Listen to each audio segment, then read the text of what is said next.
ओम गणेशाय नमः। गणेश भगवान सभी भक्तों का कल्याण करेंगे। दोस्तों, हरतालिका तीज का व्रत भगवान शिव और देवी पार्वती के वैवाहिक बंधन का सम्मान करने के लिए मनाई जाती है। हरतालिका तीज पर लड़कियां और विवाहित महिलाएं दोनों ही व्रत रखती हैं और हरतालिका तीज को धूमधाम से मनाती हैं।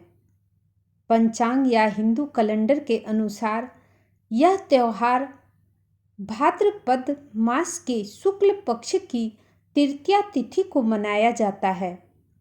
महिलाएं इस त्यौहार को आनंदमय और खुशहाल वैवाहिक जीवन के लिए अनुष्ठान करती हैं, व्रत करती हैं और ऐसा माना जाता है कि देवी पार्वती ने भगवान शिव को पति के रूप में पाने के लिए हरतालिका तीज का व्रत रखा था। इसलिए कुंवारी लड़कियां भी अपने मनचाहे पति को पाने के लिए हरतालिका तीज का व्रत करती हैं। तीज के अलावा सावन और भाद्रपद के महीने में 2 और तीज मनाई जाती है।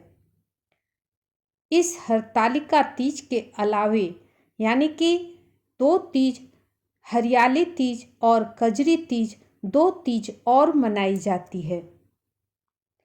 इस साल 2024 में हरतालिका तीज 6 सितंबर 2024 दिन शुक्रवार को रखा जाएगा। तृतीया तिथि 5 सितंबर 2024 को दोपहर 12:21 से शुरू हो रही है और 6 सितंबर 2024 को दोपहर 3:01 पर समाप्त होगी।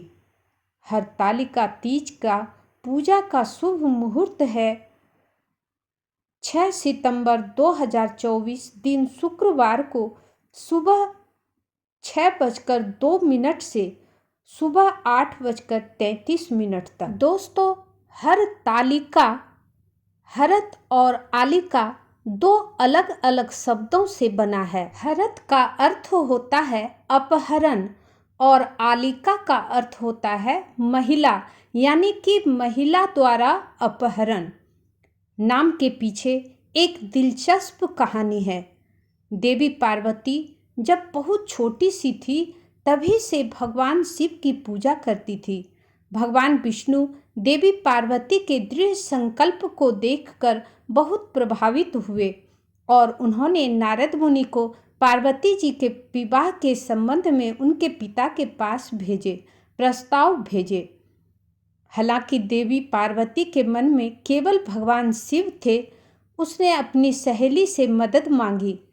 उसकी सहेली ने उसका अपहरण कर लिया और उसे एक जंगल में छिपा दिया, जहां उसने शिव जी का ध्यान किया और भगवान शिव से प्रार्थना की।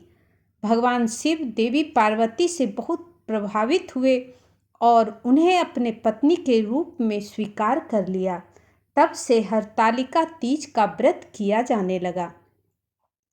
हिंदू परंपराओं के अनुसार हरतालिका तीज को अपनी इच्छाओं की पूर्ति और सुखी वैवाहिक जीवन के लिए सबसे पवित्र और शुभ व्रत माना जाता है।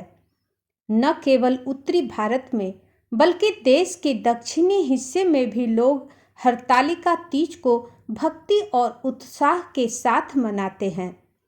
इस त्यौहार को कर्नाटक, आंध्र प्रदेश, तमिलनाडु सभी जगहों में इसे मनाया जाता है।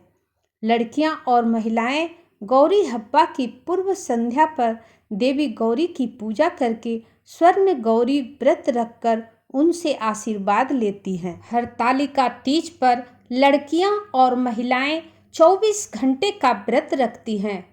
इस व्रत के दौरान व्रती पानी या अनाज का सेवन नहीं करती हैं। महिलाएं भाद्रपद शुक्ल तृतीया तिथि को भोर में सरगी खाकर व्रत प्रारंभ करती हैं और फिर 24 घंटा यानी कि दिन और रात न तो जल ग्रहण करती हैं और न ही अन्न ग्रहण करती हैं। वह निर्जला रहकर और विधि विधान से पूजा कर व्रत का अनुष्ठान करती हैं। व्रत के दौरान 16 श्रृंगार एक महत्वपूर्ण तत्व है। सिंदूर, मंगलसूत्र, बिंदी, बिछुआ, चूड़ियाँ इत्यादि विवाहित महिलाओं के लिए आवश्यक होती है। महिलाएं अपने लिए नए सौंदर्य प्रावधान खरीदती हैं और साथ ही देवी पार्वती को भी अर्पित करती हैं। वे अपने पति और परिवार के अन्य सदस्यों की लंबी उम्र के लिए प्रार्थना करती हैं। महिलाएं आमतौर पर लाल और हरे रंग की साड़ी पहनती हैं। काले और सफ़ेद रंग से बचना चाहिए, इन रंगों का इसमें नहीं होना चाहिए। हरतालिका तीज का त्यौहार पूरे देश में प्रेम और भक्ति के साथ मनाया जाता है। महिलाओं के दिलों में एक आस्था के साथ यह त्यौहार अपने साथी के लंबे और स्वस्थ जीवन के लिए पत्नी के सच्चे प्यार का प्रतीक है। यह हमारे जीवन में विश्वास, परंपराओं और सांस्कृतिक मूल्यों को पुनर्स्थापित करता है।